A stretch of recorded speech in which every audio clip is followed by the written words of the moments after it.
Welcome to episode 3 of Meet the Hobby. Unfortunately, we had a little bit of technical difficulties, guys, so just bear with me on this video. The interview was so well that I could not put this out there. So just kind of deal with the technical difficulties. Luckily, I was able to save the audio. Just want to introduce my boy LNB Cards. Great guy who's only breaking exclusively on Twitter right now, and this is the purpose of this series is just spread the love out, get to meet other people in the hobby, and just make sure it's all one love. But I hope you enjoyed the video.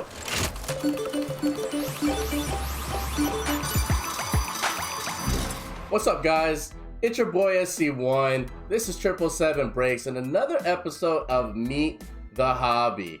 I got a special guest, my boy LB, aka Brian, LNB Cards, on the channel today. And the purpose of these episodes is, bring into the hobby, bring the positivity, share other breaker stories.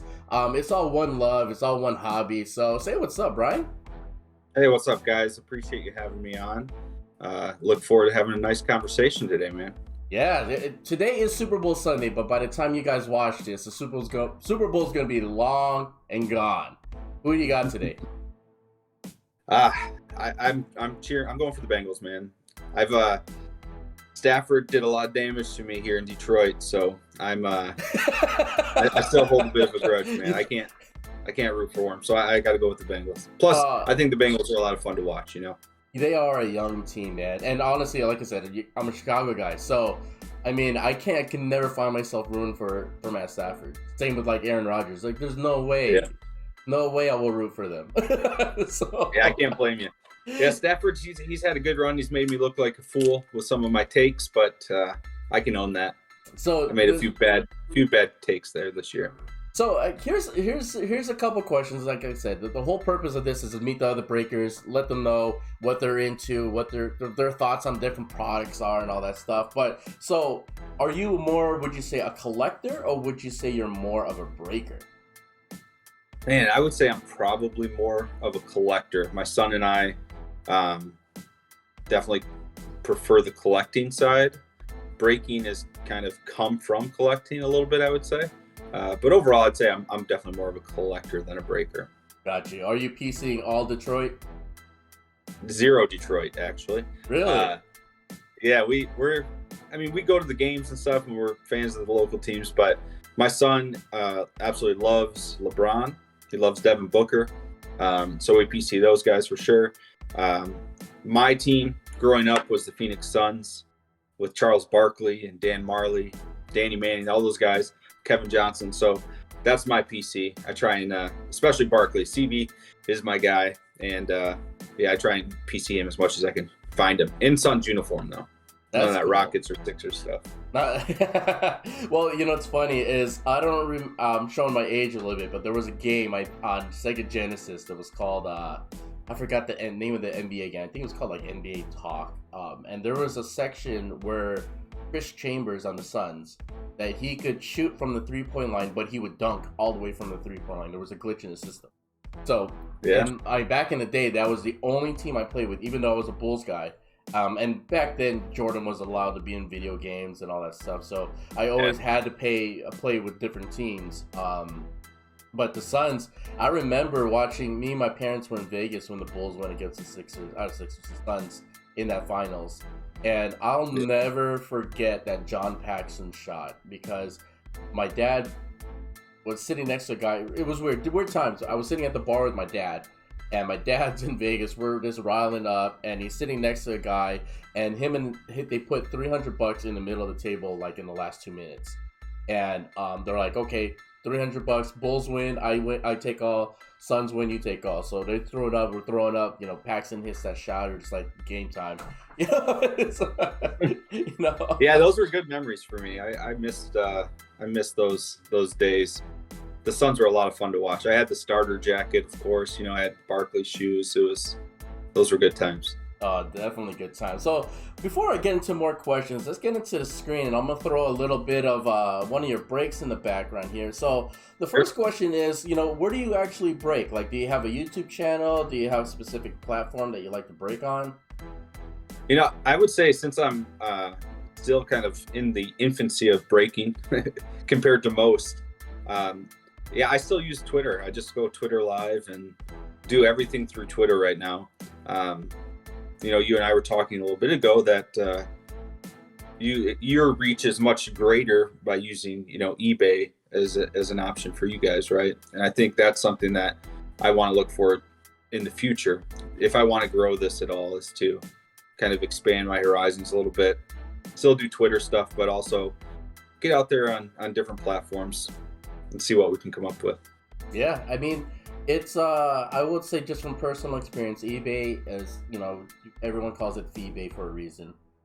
Do they get you? Yeah, they do. But it's one of those, the way I looked at a lot of things is, I mean, just in real life, I run my own business, so I always look at cost difference versus the headache difference, and I just look at eBay more as a marketing fee, a shipping fee that I have to pay for, because going through eBay, you get, unfortunately, ghosted a lot. You get those people that bid up stuff, and then they're like, oh yeah, my dog was pressing on my phone and I just didn't know. You get those stories. But overall, it's been really, really good. It's that fee I pay for to make sure that they have their tracking right then and there. Especially with the eBay envelopes. Like, if the eBay envelopes get checked in, they get tracked. That's we kind of release that liability onto them. Now, is it absolutely perfect? I don't think anything's perfect. But like I said, to each its own. A lot of people throw a lot of unnecessary shade at eBay. I like eBay personally. But we do also try to do exclusive face, because we don't really market on Twitter. We're the complete opposite of you. Which is, like I said, it's pretty cool. It's pretty cool. So back on to that note, on Twitter and stuff. So do you find it being a pretty hard challenge to fill your breaks? Actually, it's funny. Being relatively new to breaking, I think I've done, 9 or 10 breaks total so far. It's I've had zero problem filling, and I don't know what I think I attribute that mostly to having cool product. I'm doing different things, like right now, like in this break in the background, for instance, I'm doing Obsidian basketball during the middle of the NFL playoffs, right? Literally nobody's doing basketball right now. So for guys that are, that love basketball, I might be the only option out there right now. And I think, not that I'm attempting to try and, subvert the masses, but that's kind of what I do. I just enjoy, if I find a product that I like, I try and go with it. And if it feels great, if not, I guess it wouldn't be the end of the world for me to eat it, because I really enjoy that product. Yeah. And and that's what the hobby is supposed to be about. It's supposed to be about you collecting, opening things that you like and there's people in the world that, just because they collect football cards or baseball cards, that they don't collect basketball. So people need that fix, and I hate to say fix like it's a drug, but we all get that itch. We all get that that excitement that we want to open something with the chance of pulling something really cool. I mean, these Obsidian cards are nuts, man. They're beautiful, absolutely beautiful cards. I mean, and that's one of those high risk, kind of high reward type of products. It's not a crazy expensive box, but it's only 7 cards. It's there's a lot of stuff. Yeah, and that's I think that's the hard part. I mean, how do you combat that? Do you when people get skunked, do you get a lot of blowback when people are like, oh, this guy sucks? No, I've received no negative feedback whatsoever. Actually, it's I make it pretty clear, like, hey, you know what you're getting into. I try and, especially on the Obsidian stuff, I priced it very, very competitively. My break box total costs, including shipping and any sort of profit I made, was still cheaper than what most people could go buy a box for. So, I'm trying to be as competitive as possible and providing value. And it's like $28. I did my first break was $28 for a random team for 2 boxes. So it's like $28 isn't that big of a deal at the end of the day. It's not the end of the world, but it's it's trying to provide value. And I think when people get in these types of breaks, they understand there's a better chance than not they're not going to hit a card. but there's a chance that they could hit an absolute monster. And I think that's what draws people in. Yeah, the monster hits are crazy, man. I mean, not the free giveaway box that you pull a Trevor Lawrence gold and then you decide to donate it type of monsters. Exactly. It's funny. Like this box, or this break, I think I hit. We hit a LaMelo Red Etch RPA out of 5 redemption, which is a crazy big card, right? Oh, that's a monster. And it was nice because the guy he sent me a message right after. He's like, "Hey, can you scratch it and like send me the redemption code?" And I was like, "Hey, that's some trust there because he doesn't know me, right? Yeah, I could scratch that redemption code and redeem it myself, and what would be done? Nothing. I would lose my reputation, which obviously means a lot to me. But otherwise, hey, I could make out with a $5,000 card and start a new Twitter tomorrow, and nobody would know the difference. Yeah, and that's. But it felt good that trust was established where he expected that I could do that for him and not worry about it. Yeah, and I think that's, for me, that's one of the great things about getting. So let me kind of give you a little background of our story. Our story is there's a total of 4 of us that make up 777, and we're all childhood friends. And during the pandemic, we were just finding different things that we could keep each other busy. It started off like, hey, I'm getting back into collecting cards. We're like, okay, how are you collecting cards right now? Because we can't really find product. He goes, oh, you could buy into breaks. One of our guys, Piper, goes, you could buy into breaks. And then another guy of ours, Jersey, we sat down and had lunch. And he goes, hey, since we're buying into breaks, have you thought of what are your thoughts about us breaking cards ourselves? We're like, it kind of satisfies that itch of us opening product, but then we mail out the cards to everybody. I'm like, that could be fun. I was like, that's a good way for us to just see all the product. So, yeah. But it is like I was telling you, it is like a little bit of being a recovering alcoholic as a bartender, man, because you're just surrounded by product that you just want to rip open. But it just like you, I've been through more positive than negative, and the fact that you could come across trust in people from not knowing. I mean, I've met people that come by into our breaks, and I talk to them almost on like an everyday basis, like we're best friends. That's really, really cool, and that's what the hobby's supposed to be about. It's supposed to be about us enjoying each other's interests. Talk about the different cards. It's kind of crazy the amount of craziness we go through over some cardboard. But I mean, look at these cards, man. I'm looking at what you're pulling there in the background. That's insane. Yeah, that little Booker base there, and that's a beautiful card. Yeah, I mean that die cut Chris Paul that you pulled was pretty nice too. Yeah, and it's funny. So one of the guys bought me the Suns in this break too, actually, which is even more hysterical. And I pulled like three Suns. I pulled a Chris Paul, Bridges, and Devin Booker, and I was like, I felt bad. I mean, 3 cards out of 3 boxes when I'm doing a break, but yeah. Hey, that sometimes that's where the cards fall. That's where the cards fall.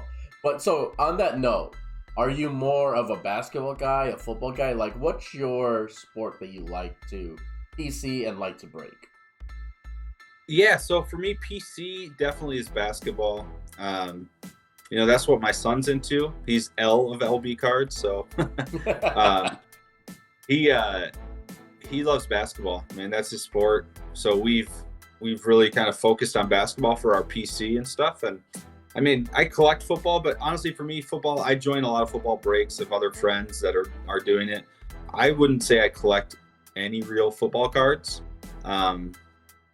So for me, it's like strictly basketball. Football is kind of like like you said, get my fix of getting some breaks in and then selling it off and trying to get more basketball cards essentially. That's cool. Yeah, I mean, I'll be honest. Like, even though I'm a huge bull, if you were to ask me one Chicago team and only one, it'd be the Cubs. Yeah. I mean, baseball. Baseball's a long game, man. I mean, when you collect baseball cards, it's not like you buy in 1 year and you come up with this crazy investment and people. And that's the hard part about the hobby now. It's a lot a lot of flips. It's not really about collecting, and that's why I love baseball. But basketball, I love basketball. I love playing the game. I love the sport. I love watching it. But up until this year, I'll admit, is I stopped watching basketball very heavily because just the way the game was played, it started feeling like a lot of soccer to me. Everyone's complaining about not getting to the line. Then you got all the flops, and it's just like, come on, guys. Like, I grew up watching Michael Jordan get hacked to death by the Pistons, like all of a sudden now someone pretends to hit you and you're falling on the floor like you got shot. Ooh, what's this one? That John Collins. Yeah, I think that was out of 25. That one. Nice. But, 99. Oh, 99 on that one. 99. So I mean, like baseball for me is just I have no desire to try and like analyze prospects and hope for the best, and like I just, for me, I can't do it. But although I must say baseball is what really got my son and I back into the hobby. We like went to a Walmart one day to grab some snacks, and there was a Heritage blaster sitting there, and so I was like, screw it, I haven't seen cards in ages. So we opened the Heritage blaster and we hit, I think it was a Albert Pujols like red refractor out of 50 or something, and out of a Heritage blaster. So it was crazy, and my son was all excited, and then we looked up the value because we were just kind of pumped to see what it was, and it was like a $50 card, and we're like, what the heck, we just got all jacked. And so that was fun. That was a lot of fun, and then it kind of progressed from there. So then I bought like a ton of Heritage because it was kind of our first product. Yeah. And then and as I was getting back into it, and then I started realizing, like, all right, Heritage is kind of like the crappiest product you can get. And then we started progressing. So it all kind of started with baseball, and then we moved into some football, and it's been pretty much basketball for personal stuff since. Nice. So, I mean, just as a breaker too, or as a collector, how are you feeling about the prices of basketball now, like buying into buying hobby boxes and all that stuff? I mean, do you see like this next generation of collector, like your son, do you feel that they kind of got priced out of the, oh my god, is this what you're telling me about? Yeah, and I'm just going to give a sneak peek here of what it is, like the type of card, red edge RPA, and then we put it back down.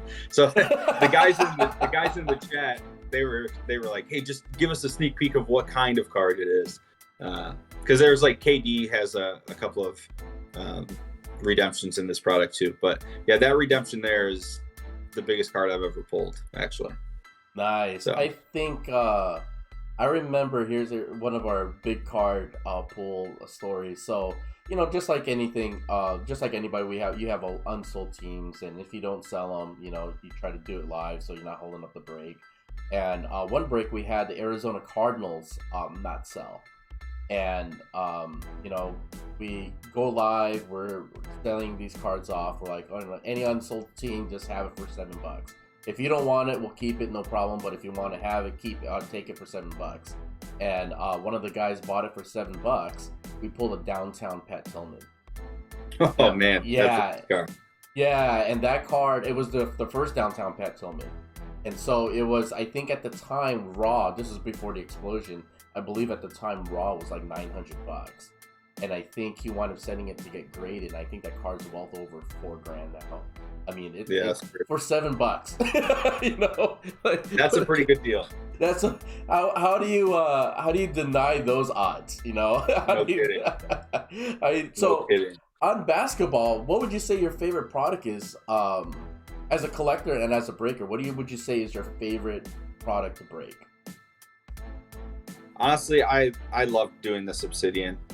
It's probably like Spectra's a lot of fun, Obsidian's a lot of fun, but I love Obsidian. That's probably my favorite product for both basketball and football.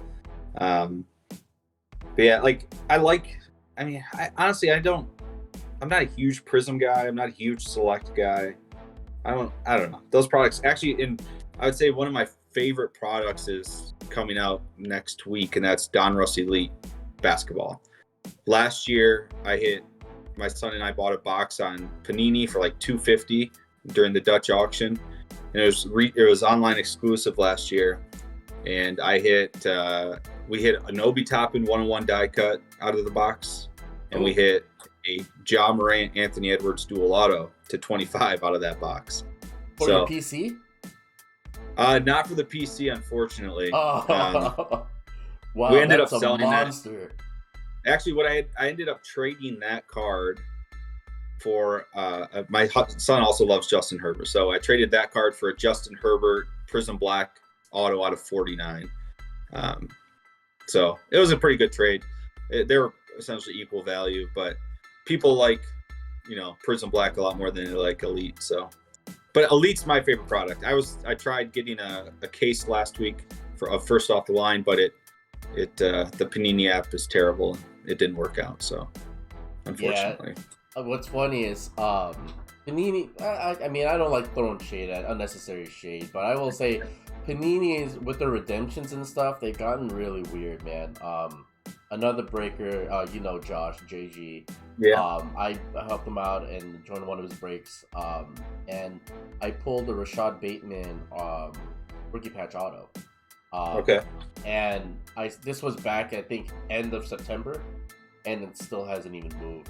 They actually just messaged me. It's been over 120 days. Do you still want the card, or do you want a replacement? And I'm like, well, I kind of wanted the card, but it's like now it seems like I'm not even gonna get it. And what I'm finding out, I don't know if you know more than I do, but I guess what they do is they give out these redemptions, and they don't even have the card printed. They don't even have the auto on the card. They're just kind of hoping that they can make the time to finally get that card for you. So it's kind of like so you're selling me something that's a potential, but it's not even, it's a potential to even get the potential. Like, that's kind of messed up. Right. Yeah, I agree completely. I actually have 3 replacements still waiting. So I had a Charles Barkley redemption, a tie-dye auto out of Select, so to 25. And that was a Rockets jersey, so I'm not that worried about it. But that one expired, and then I requested a replacement. I had an immaculate college football out of 10 RPA that is now in replacement. And so it's frustrating for sure, but hopefully they can pick up the pace. I email them every week, I think, for my own sanity. For your own sanity. So here's a question as a collector. Are you a guy that collects and then slabs everything, or are you a guy that just keeps everything raw? I started doing more grading, but it's like for my Barkley stuff, I've been sending some into grade just because I think they're fun to like look at. And I recently sent in, I got a Devin Booker mosaic white, so I sent that to SGC just because I thought it would look awesome on the slab. So that's out of 25. But yeah, like I sent in some LeBron stuff. I got a lot of like lower numbered LeBrons that I've sent in just to like, I feel like those are actually long-term holds, and when he retires, they should be a nice investment if we ever decide to sell them. But yeah, for the most part, I keep everything raw and just go with it. Yeah, I mean, I've gotten into more sending a couple cards for grading. More of them that I keep raw. My PC stuff I keep raw. I mean, even some of the stuff I do even list for sale, we keep raw, because it just seems like the market's just flooded with graded base cards. And to each its own. I don't like throwing shade at everybody, but it's kind of like, I bought a mystery box from Pristine Auctions one time, and I opened a box. It was guaranteed a Gem Mint 10 in there, and I pulled Gem Mint 10 Debbie Garcia, and it's kind of like, okay, cool. It was like not even like his first. It was just a prospect base card from Bowman. It's just like, yay. Oh, is this the monster right here? This is the monster, and it's funny. So you'll see I do like DJ Scrum. He's Budget Break St. Louis, I think is his name. He does like a heater alert where he'll like flash the camera at you or his back at his face. So I did a little imitation of the legend DJ Scrum. Oh, nice. So, oh my God. See, and this is for me as a breaker, This is one of the best things to do right here, where you're just kind of slow playing. Oh my god, a LaMelo Ball. Out of 5 RPA. Oh my gosh. That's a beast. Yeah. That's a big time card. Yeah, I think that's easily in the 5-figure range. I think. Oh yeah. So, one redemption had sold. Oh, there was. Yeah. So one redemption had sold actually of these, and it was sold. The redemption sold for over $2,000. So I imagine the live card will be more than that. The redemption. Oh my god! Can you imagine? See, and that's the hard part, because we know that card's going to be worth a lot of coin, and can you imagine buying the redemption, getting the redemption, putting in the code, and then never getting the card, and and you're like, dude, I bought this card like $2,000 in, and it's just like, what do you mean you don't know when it's gonna come? Like, I'd be pissed. Right. It may never show up. I'd be hella pissed, man. Well, it looks like this is coming to your end of the break, man. But for all the people that are watching, tell everybody how to get into your breaks. How often do you break? Do you have a schedule? How does that all work for you? Yeah, I don't really have a set schedule. I probably should, but you can follow me on Twitter at LB Cards. I try and break when fun product that I like comes out. So we'll probably be picking up a case of Donruss Elite and doing some breaks of that coming up. We intend to probably get some Prism football when that comes out in March. Those are the next few breaks I plan on doing.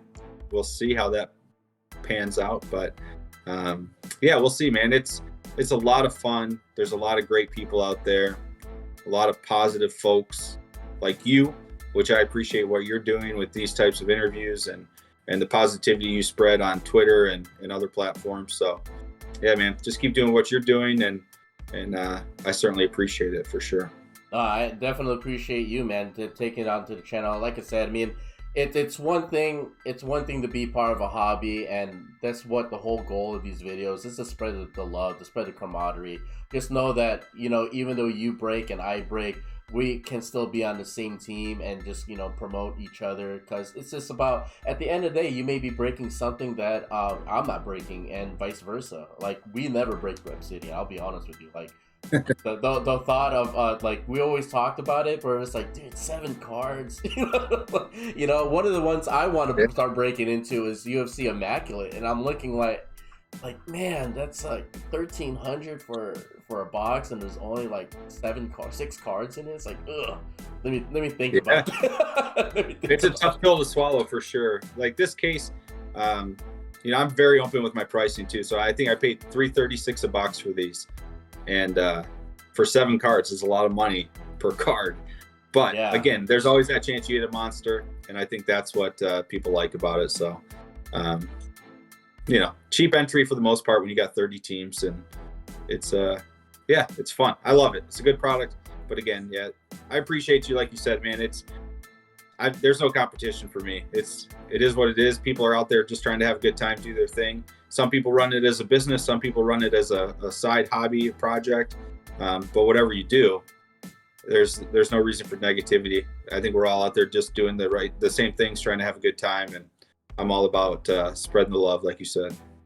I appreciate you, man. Well, tune into the next episode, guys. Just to give you a little update, who we might be getting on the channel is Slab Stand. If you haven't purchased one of his slabs, he does make custom slabs.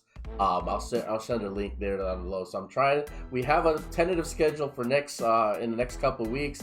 I'm personally we're going to be at the Mint Collection convention next month in March.